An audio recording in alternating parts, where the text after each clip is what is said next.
आप सभी भाई बहनों का आध्यात्मिक ज्ञानात्मक चैनल की ज्ञान कक्षा में एक बार फिर स्वागत है। आज की चर्चा का विषय है जन्मदिन एक मृत्यु ज्ञान संदेश। देखिए, अक्सर हम मृत्यु पे कुछ ना कुछ 3, 4, 5 महीने में एक चर्चा तो कर ही देते हैं, क्योंकि मृत्यु जितना आपको हमें ज्ञान देती है, इससे अधिक ज्ञान देखिए आपको हमें सत्संग में भी नहीं मिलता।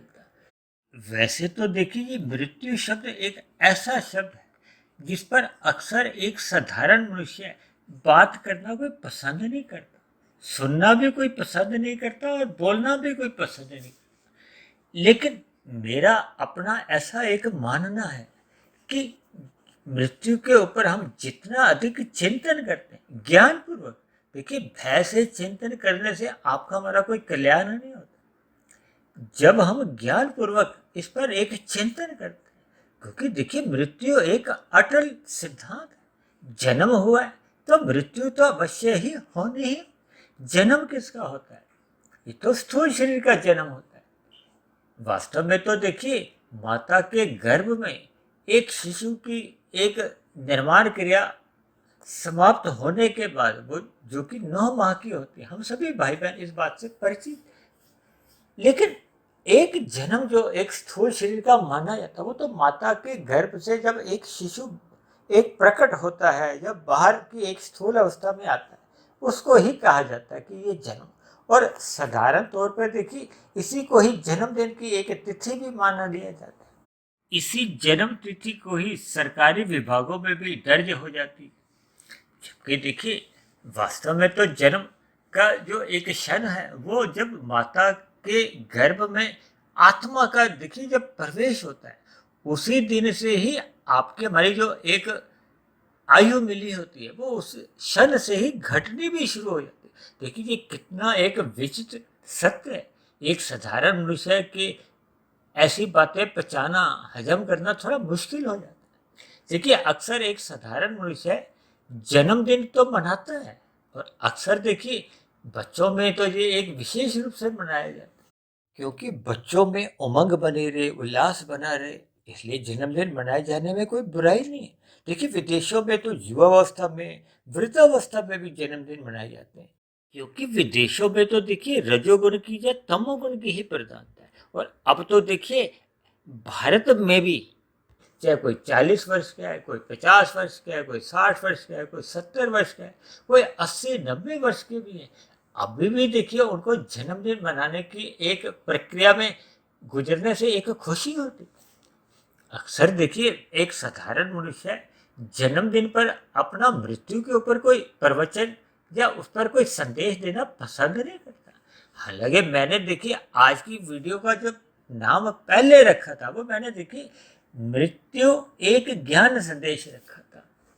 फिर मुझे इस पर थोड़ा एक परिवर्तन करने का एक मानसिक रूप से कहो, परमात्मा की प्रेरणा से एक अलग शब्द और मिला, वो है जन्मदिन। अब मैंने देखिए आज की वीडियो का जो नाम रखा हुआ है, वो जन्मदिन एक मृत्यु ज्ञान संदेश। यानी कि जन्मदिन पर आप और हमें ये इस बात का हमें बोध होना चाहिए कि आपके हमारे जो एक मिला हुआ जीवन है, उसमें 1 वर्ष और कम हो गया, क्योंकि हम सभी भाई बहन देखिए एक निश्चित आयु लेके आए। शास्त्रों में तो देखिए प्रारब्ध में कहा जाता है ना, जाति, आयु और भोग। प्रारब्ध देखिए, जैसे ही किसी का जन्म होता है तो उसके साथ उसका एक प्रारब्ध को हो, भाग्य को, वो साथ ही चलता रहता है मरते दम तक। जब तक देखिए प्रारब्ध होता है, तब तक ही आपको हमें एक नए कर्म करने का एक समय मिलता है, या यूं भी कहो कि साधना करने का भी एक अवसर मिलता है। अक्सर मनुष्य देखिए जन्मदिन को मृत्यु के साथ जोड़ना पसंद नहीं करता, लेकिन देखिए ये मुझे जो जन्मदिन के साथ जोड़ने का इसलिए परमात्मा की प्रेरणा से एक ध्यान में आया, क्योंकि देखिए आज 21 मई 2022 का दिन है, और मेरा स्वयं का जन्म भी देखिए आज से 63 वर्ष पूर्व 21 मई 1959 के दिन हुआ। तो इसलिए मेरे मन में प्रेरणा आई कि देखिए स्वयं के ही जन्मदिन से ये ऐसी एक वीडियो तैयार की जाए जो एक साधारण मनुष्य को जन्मदिन से ही कुछ मृत्यु का एक ज्ञान संदेश मिले, ताकि उसके जीवन में कोई एक सकारात्मक परिवर्तन आए। सकारात्मक परिवर्तन क्या है कि आपका हमारा संसारी भोग्य विषयों से ज्ञान पूर्वक वैराग्य हो। देखिए, भय से वैराग्य होने में कोई लाभ नहीं है। एक देखिए, मधुमेह का रोगी मिठाई खाने से डरता है, क्योंकि उसको पता है कि मिठाई खाने से उसका रोग और बढ़ जाएगा। तो वो मिठाई ना खाना उसका कोई एक वैराग्य नहीं। लेकिन जब हम किसी भोग्य पदार्थ से कहो, या इन 5 भोग्य विषय जो गंध, रस, रूप, स्पर्श और शब्द है, इनसे जब हम ज्ञान पूर्वक एक वैराग्य लेते हैं, तो उस ज्ञान पूर्वक वैराग्य से ही फिर आपका माना जो एक आध्यात्मिक उन्नति है, जो परमात्मा के मार्ग पर चलने की जो एक प्रेरणा है, उसी क्षण फिर मिलती है। उससे पूर्व देखिए, भले ही हम सत्संग 1 बार करें, 10 बार करें, 100 बार करें, 1000 बार करें, ऐसी स्थिति में देखिए किया गया सत्संग अक्सर बेमन से होता है। श्रद्धापूर्वक सत्संग भले ही दिखाई देता हो, लेकिन मन से वो श्रद्धा बन नहीं पाती। देखिए, ये एक कटु सच्चाई है जिसको अक्सर एक साधारण मनुष्य स्वीकार नहीं करता। स्वीकार नहीं करता, इसीलिए तो उसके जीवन में कोई सकारात्मक रूप में परिवर्तन नहीं आता। परिवर्तन का अभिप्राय है कि उसका स्वभाव सुधरता नहीं है, उसकी विषय भोगों में रुचि बनी ही रहती है। भले ही वो देखिए कुछ समय विशेष में वो इन भौतिक विषयों के प्रति एक वैराग्य उत्पन्न हो जाता है। देखिए, हम शमशान घाट में जाते हैं तो वहाँ अक्सर देखिए आपको हमें इस स्थूल शरीर के प्रति कुछ, हमें संसार के प्रति या इन विषय भोगों के प्रति एक चिंतन सा उठता है, वैराग्य सा होता है। लेकिन वो कोई लंबे समय तक टिकता नहीं है। जैसे कभी कभी वर्षा के दिनों में देखिए बिजली चमकती है ना, वो क्षणिक चमकती है, फिर ओझल हो जाती है। इसी तरह हम शमशान घाट के बाहर जैसे ही अपना स्कूटर वाहन बाहर ले जाते, संसार की जो एक चकाचौंध है वो फिर हमें अपने भाव में एक ले जाती है, और जो थोड़ा बहुत जो अस्थायी वैराग्य बना था वो फिर धूमिल हो जाता है। यानी आरंभ में तो कुछ कमजोर होता है, फिर थोड़े समय के बाद को या घर पहुंचने तक या अपने जहाँ कहीं भी व्यवसाय पे पहुंचने पर वो पूर्ण रूप से लगभग समाप्त हो जाता है। और परिवार के सदस्यों के लिए ये वैराग्य कुछ दिन तक बना रहता है। देखिए, यही एक संसार की एक सच्चाई है। अक्सर मनुष्य इन सभी बातों पर चिंतन नहीं करता, क्योंकि एक संसारी मनुष्य को देखिए, ये जो प्रकृति के जो 2 रूप हैं उसमें से एक रूप तो पसंद है, यानी कि जन्म दिन तो पसंद है, लेकिन ये जो मृत्यु की जो एक स्थिति है वो उसको पचती नहीं है, पसंद नहीं है। जबकि देखिए, सच्चाई तो यही ना, आत्मा मरती नहीं, आत्मा एक नित्य तत्व है। ये जो आपके हमारे घरों में किसी भी शिशु का जो एक जन्म होता है, वो उसमें जो आत्मा होती है वो देखिए किसी स्टोर रूम से निकल के तो नहीं आई, वो भी आत्मा किसी न किसी जगह से, जगह का अभिप्राय है कि चाहे भारत देश से, चाहे विदेश से, या किसी भी लोक से मृत्यु होने पे ही उस आत्मा का फिर ये नया जन्म होता है। देखिए, आज से तकरीबन 2 वर्ष पूर्व हमने एक चर्चा की थी मनुष्य के मरने के बाद का अगला जन्म। वो चर्चा भी लगभग देखिए हमारी तकरीबन 3 घंटे की थी, लेकिन एक साधारण मनुष्य ने उस चर्चा को कोई विशेष रुचि दिखाई नहीं, क्योंकि बहुत लंबी चर्चा थी। भले ही देखिए एक साधारण मनुष्य 3 घंटे का सिनेमा हॉल जाता है फिल्म देखने, और आने जाने के भी देखिए 1-2 घंटे खराब करता है, लेकिन फिर भी बहुत ही उत्साहपूर्वक फिल्म देखता है। लेकिन ऐसे ज्ञानपूर्वक संदेश को वो सुनना पसंद नहीं करता। वो समझता है कि इन सभी बातों का मुझे पहले ही ज्ञान है। देखिए, अगर ज्ञान आपको हमें पूर्ण रूप से हो जाएगा तो फिर देखिए निश्चित रूप से वो अपना प्रभाव दिखाएगा। ज्ञान का फल क्या है कि वो अपना प्रभाव दिखाए। यदि ज्ञान आपका टिका नहीं है तो फिर वो अपना प्रभाव नहीं दिखाता, आपके हमारे जीवन में कोई सकारात्मक परिवर्तन नहीं आता। सकारात्मक परिवर्तन तो है कि आपके हमारे जीवन में ये जो मिला हुआ जीवन है, भले ही देखिए 60 वर्ष का है, 80 वर्ष का है, 100 वर्ष का है, इसकी एक निश्चित सांसें हैं। इसलिए देखिए इस पर भी हमने एक चर्चा की थी, जीवन की सीमित सांसें। देखिए जब हम रजोगुणी विषय भोगों में अधिक लिप्त होते हैं, भाग दौड़ की दुनिया में अपने आप को खो देते हैं, तो आपके हमारी जो मिली हुई आयु भी है वो भी कमजोर पड़ जाती है। अगर हम देखिए 90 वर्ष की आयु लेके आते हैं और आपका हमारा राजसी जीवन चलता है, विषय भोगों में ही हम भागदौड़ करते रहते हैं, भले ही धर्मानुसार करते हैं लेकिन बहुत अधिक भागदौड़ करते हैं, राजसी खाना पीना खाते हैं, आपकी हमारी दिनचर्या राजसी बनी रहती है या तामसी बनी रहती है, तो आपकी हमारी जो एक सांसें हैं वो तेज चलती है। देखिए अक्सर मैं एक उदाहरण से इस बात को समझाता हूँ कि जैसे आपके हमारे घरों में देखिए पानी की टंकी लगी होती है, उसमें एक बार पानी 1000 लीटर 2000 लीटर जितना भी पानी है, उस जल को हम देखिए अलग अलग जो हमारे आपके घरों में प्रयोग में होता है, तो वो जल घटता है ना, जब वो घट जाता है तो फिर पुनः हम उसमें जल भरते हैं। लेकिन आपका हमारा जो मिला हुआ जीवन है इसमें केवल देखिए एक साइड से घटता जाता है, उसमें कोई नया भरता नहीं है। यानी कि आपकी हमारी अगर आयु देखिए 90 वर्ष की है और उसमें देखिए 10 अरब की सांसें हैं, तो उस 10 अरब की सांसों को जब हम तेज गति से भोगते जाते हैं, निकालते जाते हैं, लेते जाते हैं, तो वो एक समय विशेष के बाद देखिए वो समाप्त हो जाती है, उसमें कोई नई सांसें भरी नहीं जाती। जैसे कि आप पानी की टैंकी में पानी भर देते, तो फिर जब वो सांस खत्म हो जाती है तो फिर कोई निमित्त मात्र कोई ऐसा कारण बन जाता है तो मनुष्य की एक मृत्यु आ जाती है। वैसे तो देखिए मृत्यु, ये जो आपका हमारा जो एक प्रारब्ध है, जाति आयु और भोग, ये समाप्त हो जाते हैं, उससे भी जोड़ा जाता है। तो ये बहुत ही एक विस्तृत चर्चा है जो हमने पहले भी इन पर कुछ वीडियो बनाई हैं। अब चर्चा को और आगे बढ़ाने से पहले हम अपने 3 शरीरों पर थोड़ी चर्चा कर देते हैं। देखिए एक साधारण मनुष्य को इतना तो बोध रहता है कि जैसे ही मृत्यु होती है उसके मन में विचार आ जाता है कि आत्मा निकल गई, इसलिए ये शरीर ठंडा पड़ गया, मृत्यु आ गई। लेकिन शास्त्रों में जो वर्णन किया गया, देखिए आपके हमारे 3 शरीर हैं, स्थूल शरीर, सूक्ष्म शरीर और कारण शरीर।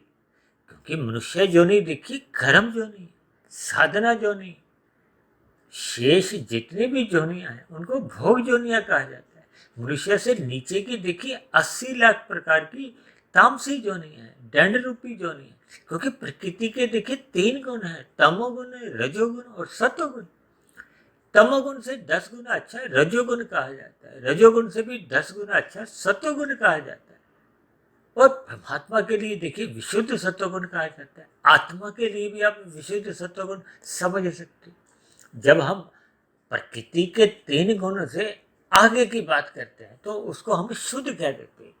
क्योंकि प्रकृति को तो देखिए अंधकार में कहा जाता है क्योंकि ये जड़ है, जबकि आपकी हमारी आत्मा चेतन है और परमात्मा परम चेतन है। आत्मा और परमात्मा में क्या अंतर है? आत्मा को देखिए एक साधारण आत्मा है और ये जितनी भी देखिए आत्माएं हैं ये निश्चित है, क्योंकि आत्मा जन्म मरण से रहित है, इसलिए इनकी संख्या में देखिए वृद्धि तो हो ही नहीं सकती और ना कोई कमी हो सकती। कितनी है ऐसा तो देखिए शास्त्रों में भी पढ़ने में नहीं है, क्योंकि इतनी संख्या इतनी अनंत है कि ये लिखने में भी आ सकती, बोलने में भी नहीं आ सकती, इसलिए इसको शास्त्रों में वर्णन नहीं। लेकिन जितने भी हैं वो परमात्मा की नज़रों में निश्चित है, क्योंकि परमात्मा तो देखिए सर्वज्ञ कहलाते हैं।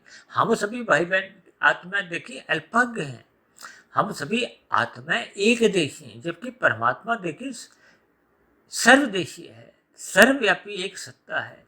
परमात्मा को आनंद स्वरूप कहा जाता है, सच्चिदानंद कहा जाता है, जबकि हम सभी भाई बहनों की आत्मा या अन्य योनियों में रहने वाले शरीरों में जितने भी आत्मा हैं उनको भी देखिए केवल क्या कहा जाता है, सत्य और चित्त।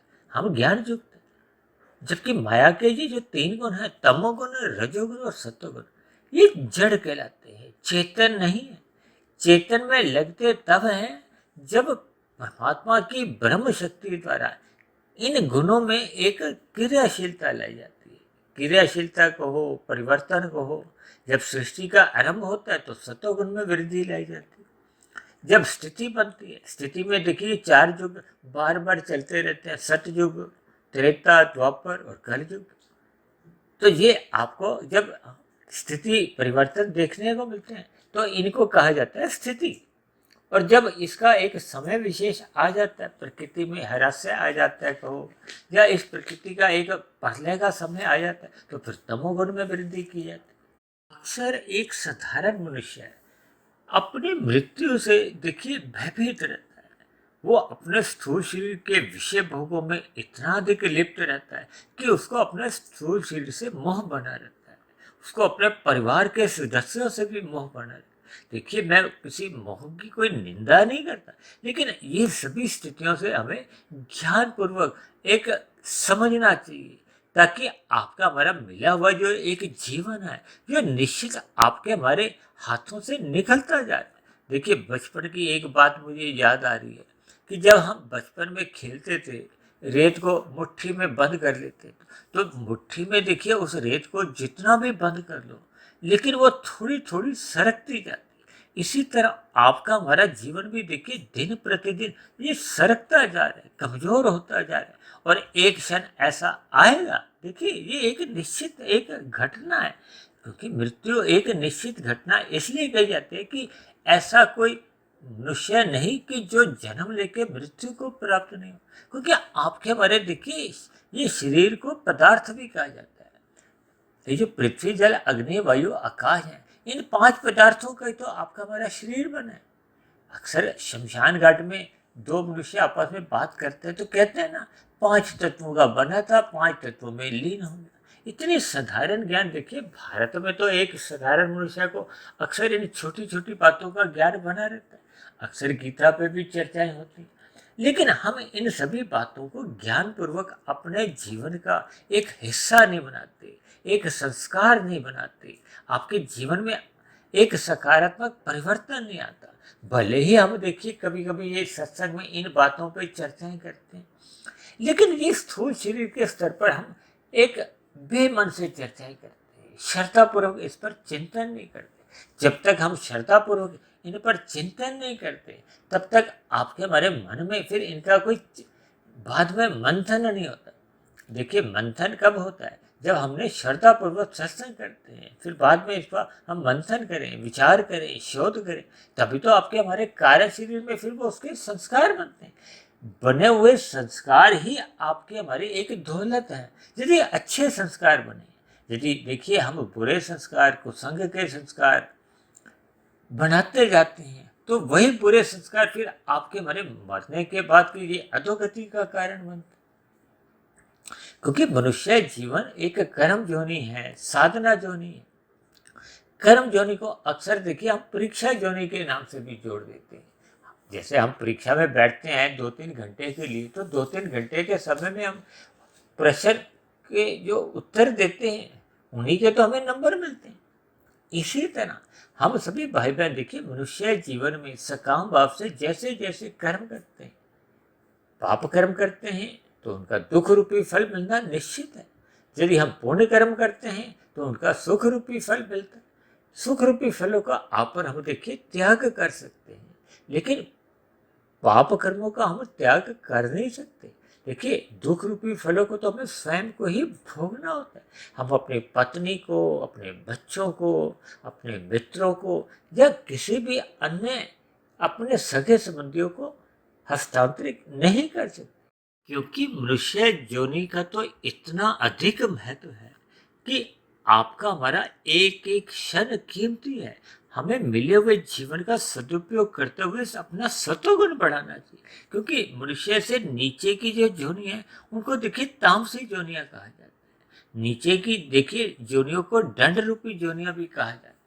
अक्सर देखिए हम चर्चाएं करते हैं ना कि जब संचित कर्मों का कर्माशय में एक अनुपात बिगड़ जाता है। बिगड़ने का अभिप्राय क्या है? कि जब आपके हमारे संचित कर्मों में पाप कर्मों की अधिकता हो जाती है। देखिए, मनुष्य जीवन पाकर ही आपके हमारे कर्माशय में एक विभिन्नताएं पाई जाती। देखिए, मनुष्य जीवन मिलते समय हम सभी भाई बहनों के, चाहे हम फुटपाथ पे किसी का जन्म हुआ, चाहे कोई राजा महाराजा के घर जन्म हुआ हो, किसी प्रधानमंत्री के घर किसी का जन्म हुआ है, कोई राष्ट्रपति के घर जन्म हुआ है, हम सभी की देखिए पात्रता कम से कम पाप और पुण्य कर्मों की तुल्यता तो रही होगी, क्योंकि शास्त्रों में कहा गया मनुष्य योनि का जन्म तो तभी मिलता है जब संचित कर्मों में पाप और पुण्य कर्मों की कम से कम तुल्यता बनी होती है। जब पुण्य कर्मों की अधिकता रहती है, और पुण्य कर्मों की अधिकता होने पे देखिए ऊपर की योनियों में भी जन्म मिल जाता है अगर इच्छा बनी होती है। अन्यथा देखिए, मनुष्य योनि का जन्म में केवल एक ही लाभ है कि हम साधना आरंभ कर सकते हैं। साधना आरंभ करने का जो एक अवसर है वो नीचे की जोनी हो चाहे ऊपर की जोनी हो, किसी अन्य जोनियों में देखिए ये अवसर मिलता ही नहीं। केवल मनुष्य जोनी में ये अवसर मिलता है, और ये अवसर का हम लाभ तो तभी उठा सकते हैं जब हम विशुद्ध सत्वगुण यानी कि परमात्मा की सम्मुखता बढ़ाते हैं, परमात्मा से प्रीति करते हैं। ये प्रीति तो तभी होती है जब हम संसारी विषय भोग, जो कि गंध रस रूप स्पर्श और शब्द है, इनसे आपका हमारा ज्ञान पूर्वक वैराग्य होता है। देखिए, दोनों दिशाओं में तो हम नहीं चल सकते जब तक हम देखिए संसार से, प्रकृति से एक ज्ञान पूर्वक वैराग्य नहीं लेते, तब तक हम परमात्मा के मार्ग पर कहो, साधना के मार्ग पर कहो, हम चल ही नहीं सकते। जबकि मनुष्य योनि पाकर हम सभी भाई बहनों को मिले हुए जीवन का एक सदुपयोग करना चाहिए, अपना सत्वगुण बढ़ाना चाहिए। हालांकि स्वभाव से देखिए रजोगुण मनुष्य में अधिक पाया जाता है, विषय भोगों की और उसका लगाव रुचि अधिक बनी रहती है। आप संसार में दिन में देखो, देखिए सूर्य डूबने से पूर्व के जो 8 घंटे का समय होता है, यानी कि शाम को सूर्य ढलने से पहले के जो 8 घंटे होते हैं वो रजोगुण के होते हैं। और रजोगुण में देखिए आप दिन भर एक संसार में आप क्रियाएं देखते हैं, और क्रियाएं किसके लिए होती हैं? धन कमाने के लिए। धन किस लिए होता है? कि हम अधिक से अधिक 5 भोग्य विषयों का भोग करें। ये जो 5 भोग्य विषय हैं, इन्हीं की प्राप्ति के लिए मनुष्य देखिए पुण्य कर्म करता है। जब हम रजोगुण में अपने सुख के लिए कर्म करते हैं और अन्य जीवों को पीड़ा नहीं देते, तंग नहीं करते, तो फिर वो आपका हमारा कर्म धर्मानुसार होता है। देखिए 4 पुरुषार्थ कहेंगे ना, धर्म अर्थ काम मोक्ष। आरंभ में मनुष्य रजोगुण में रहता है। देखिए पाप कर्म छुड़वाने के लिए ये जो कर्म कांड भी बनाए गए हैं ताकि मनुष्य अन्य जीवों के साथ छल कपट ठगी हेरा फेरी नहीं करे और सत्वगुण के साथ अपना मेल जोल बढ़ाए, इसीलिए तो बनाए गए। भले ही मनुष्य इन कर्म कांडों को लोभ से करे चाहे भय से करे। भय किसका है? ये तमोगुण का, जो दंड रूपी जोनियों का। क्योंकि मनुष्य के नीचे की जोनियों में तो देखिए तब जाना पड़ता है जब संचित कर्मों में पाप कर्मों का कर्माशय बढ़ जाता है।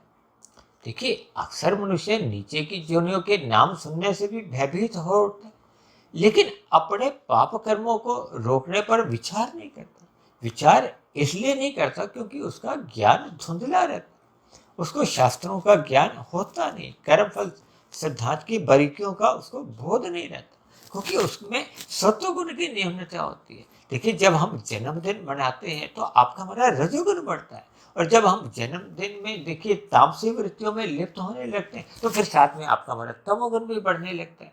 देखिए आज संसार में जन्मदिन पे भी कुछ ऐसी तामसी स्थितियां देखने को मिलती है। लोग शराब का सेवन करते हैं, मांसाहार का सेवन करते हैं, तो इन सभी स्थितियों से मनुष्य का तमोगुण बढ़ता है। देखिए तमोगुण बढ़ने से फिर आपके हमारे संचित कर्मों में पाप पुण्य कर्मों की जो एक विषमता है वो बढ़ने लगती है।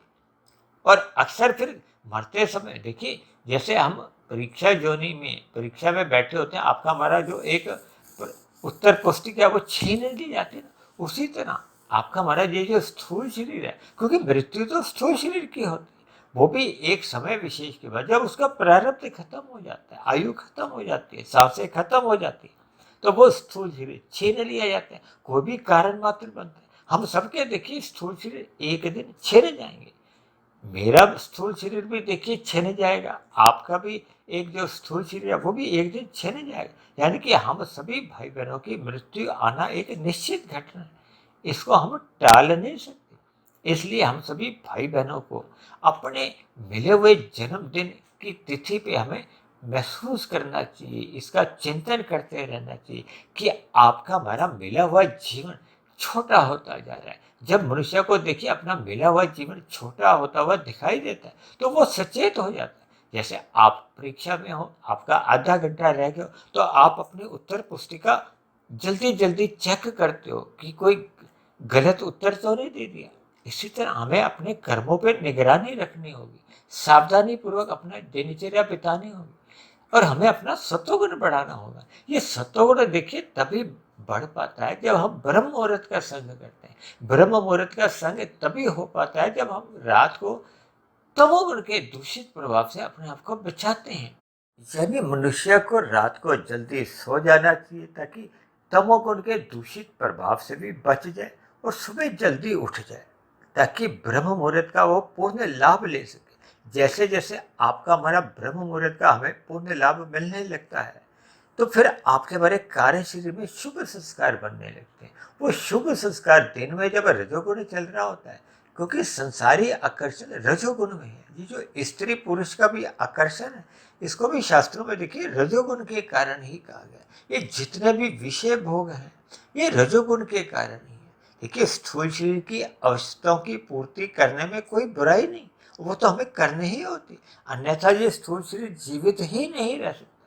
लेकिन जब हमारा सत्वगुण एक मजबूत स्थिति में होता है, जब हम ब्रह्म मुहूर्त का एक नियमित संग करते हैं, अपना संस्कार बना लेते हैं, तब ऐसी स्थिति में जब दिन में रजोगुण चल रहा होता है तब मनुष्य की जो एक दिनचर्या सात्विक बनी रहती है। वो विषय भोगों की गलियों में फिसलता नहीं है, डूबता नहीं है। डूबना क्या है? देखिए जब हम विषय भोगों की गलियों में फिसल जाते हैं, बह जाते हैं, डूब जाते हैं, यानी कि मनुष्य उन विषय भोगों में इतना अधिक गहरे तल पे चले जाता है कि वो फिर कब पाप कर्म कर जाता है मनुष्य को पता नहीं चलता। यानी कि वो रजोगुण में डूबने से ही उसका तमोगुण भी आरंभ हो जाता है।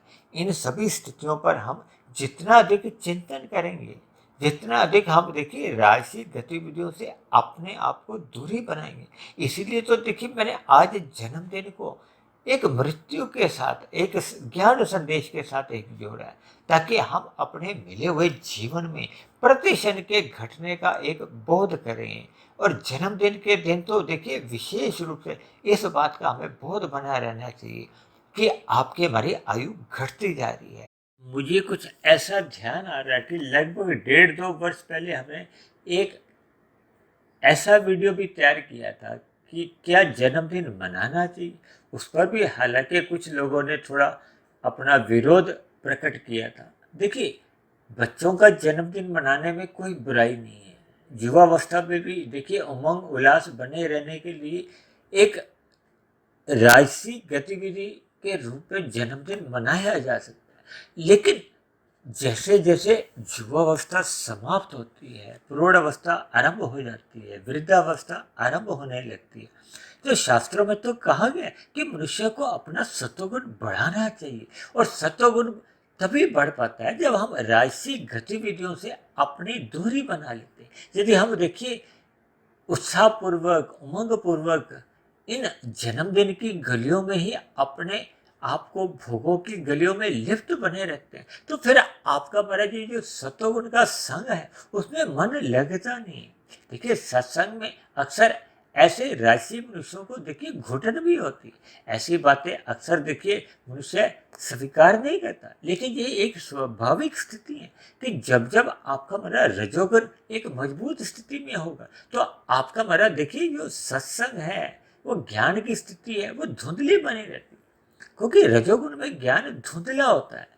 धुंधला ज्ञान का अभिप्राय कि हमें अधिक दूरी का नजर नहीं आता। अधिक दूरी क्या है? देखिए हमें मृत्यु नजर ही नहीं आती, मृत्यु से आगे की स्थितियां नजर ही नहीं आती। देखिए ये जो मनुष्य से नीचे की ये जो 80 लाख प्रकार की जोनियां हैं, ये भी आपके हमारे जैसे कभी ना कभी किसी न किसी युग में मनुष्य जोनि में ही थे।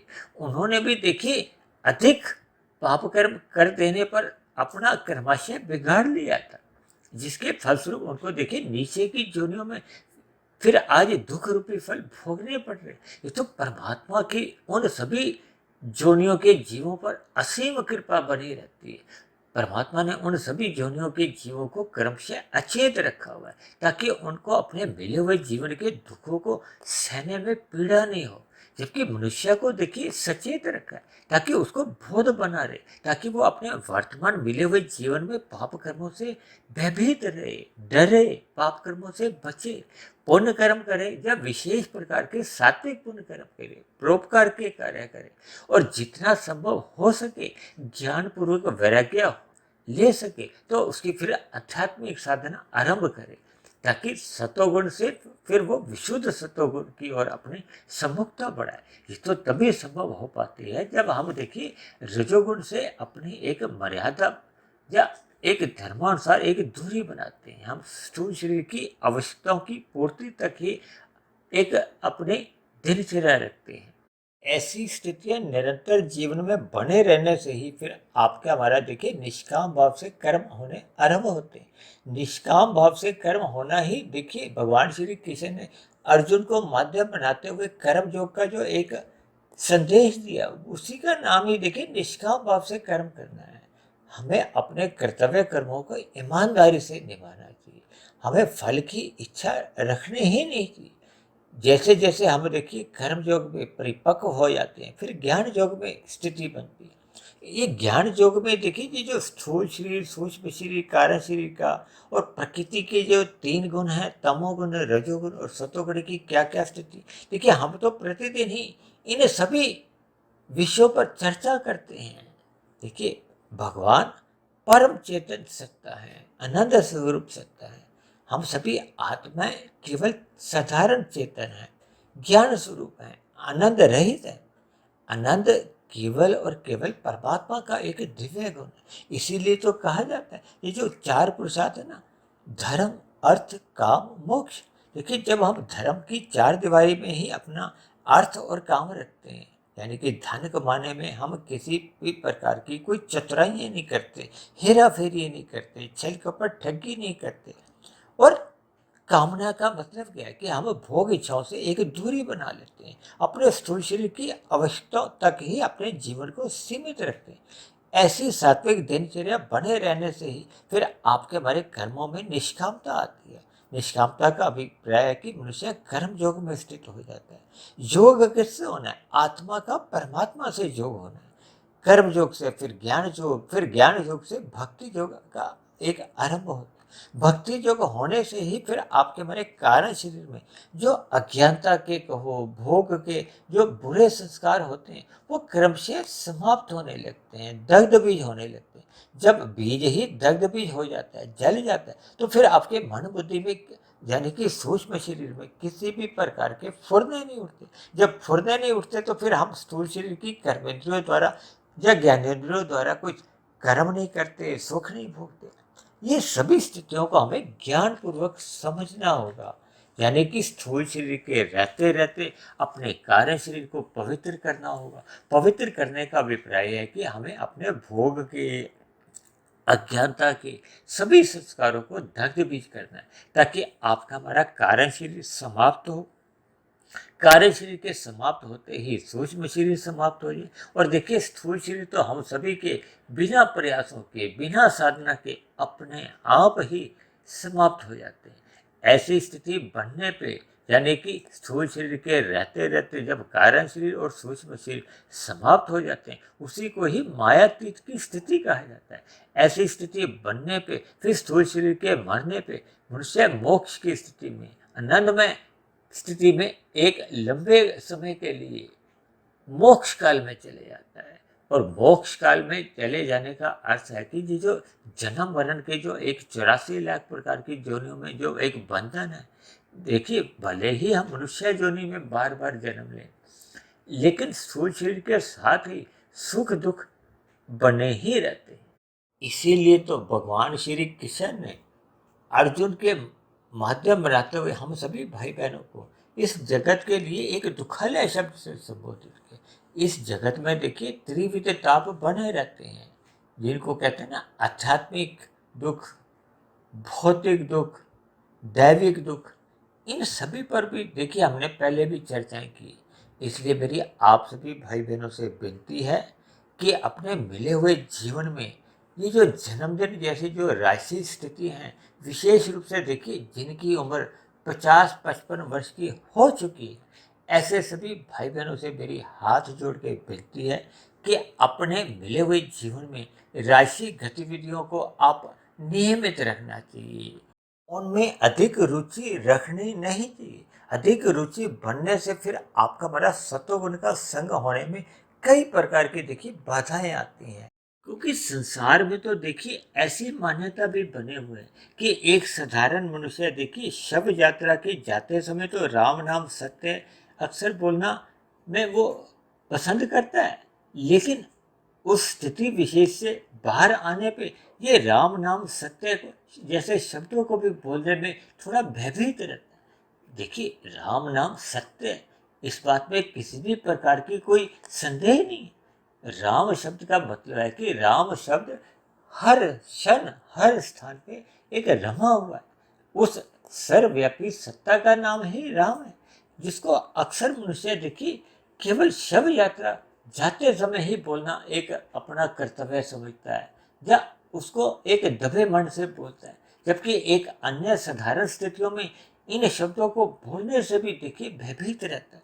अक्सर देखिए लोगों के घरों में कभी कभी जब ये मृत्यु के ये जो संदेश भी आते हैं, एक कार्ड रूप में आते हैं, तो अक्सर मनुष्य उसको पढ़ के बाहर फेंक देते हैं। तो ये सभी मान्यताएं देखिए मृत्यु से हमें भयभीत करती हैं, जिनसे फिर आपका हमारा सत्वगुण एक परिपक्व स्थिति में बन नहीं पाता।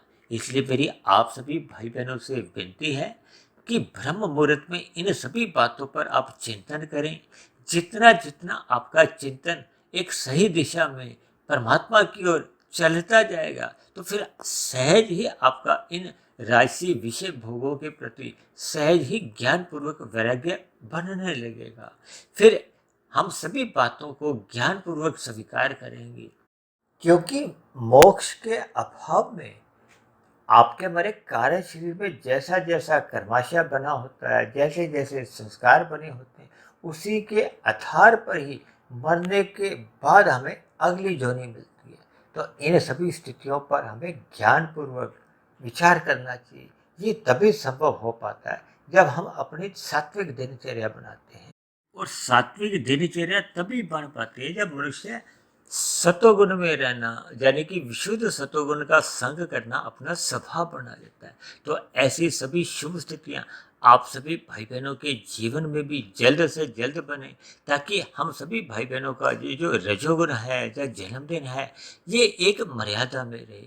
इन्हीं शुभ कामनाओं के साथ आज की चर्चा विशेष को, जो कि एक अलग ही विषय था, परमात्मा की प्रेरणा से देखिए जैसे जैसे परमात्मा ने मुझे प्रेरित किया, भले ही आज मेरा स्वयं का भी जन्मदिन है, जैसा कि मैंने आपको आरंभ में ही कहा है, हम सभी भाई बहनों को देखिए सभी स्थितियों को ज्ञानपूर्वक समझना होगा। प्रकृति के 3 गुणों को यथार्थ रूप से समझना होगा। अपने स्थूल शरीर, सूक्ष्म शरीर और कारण शरीर के जो एक संबंध है उसको समझना होगा। आत्मा और परमात्मा का जो एक सजातीय संबंध है उसको हमें समझना होगा। ऐसी सभी स्थितियों को जब हम ज्ञान पूर्वक यथार्थ रूप से समझ जाते हैं, तो आपका हमारा मिला हुआ जीवन सफल हो जाता है, सार्थक हो जाता है। ऐसी सभी शुभ स्थितियां हम सभी भाई बहनों के जीवन में भी बने। इन्हीं शुभ कामनाओं के साथ आज की चर्चा विशेष को अब हम यहीं विश्राम देते हैं। यदि बनी हुई वीडियो आपको ज्ञानवर्धक लगती हो, प्रेरणादायक लगती हो, आपके अंधविश्वास दूर हो करने में सहायक बन रही हो, परमात्मा में आपकी प्रीति जगा चुकी हो, तो मेरी आप सभी भाई बहनों से विनती है कि ऐसी बनी हुई वीडियो विशेष को आप अधिक से अधिक भाई बहनों में शेयर करें, ताकि समाज में अन्य भाई बहनों का भी सात्विक दिनचर्या बने, ताकि समाज में एक सतोगुणी वातावरण का विस्तार हो, लोगों में भाईचारा बना रहे, परमात्मा में हम सबकी एक प्रीति सदा बनी रहे। और यदि मेरी बनी हुई वीडियो विशेष पर आपको किसी भी प्रकार की कोई शिकायत हो, आपत्ति हो, या मेरे कहे गए शब्दों पर आपका कोई मतभेद हो, या मेरी कही गई बातें आपको आधी अधूरी लगती हो, तर्क संगत गलत लगती हो, तो आप नीचे दिए गए कमेंट्स बॉक्स पर जाकर अपनी शिकायत, अपने सुझाव, या आपका आज के वीडियो संबंधित कोई प्रश्न हो, इन सभी बातों को आप नीचे दिए गए कमेंट्स बॉक्स पर जाकर लिख सकते हो। तो अब चर्चा विशेष को यहीं विश्राम देते हैं। कल फिर मिलते हैं एक नए विषय को लेकर, एक नए संदेश के साथ। तब तक आप सभी भाई बहनों का बहुत बहुत धन्यवाद।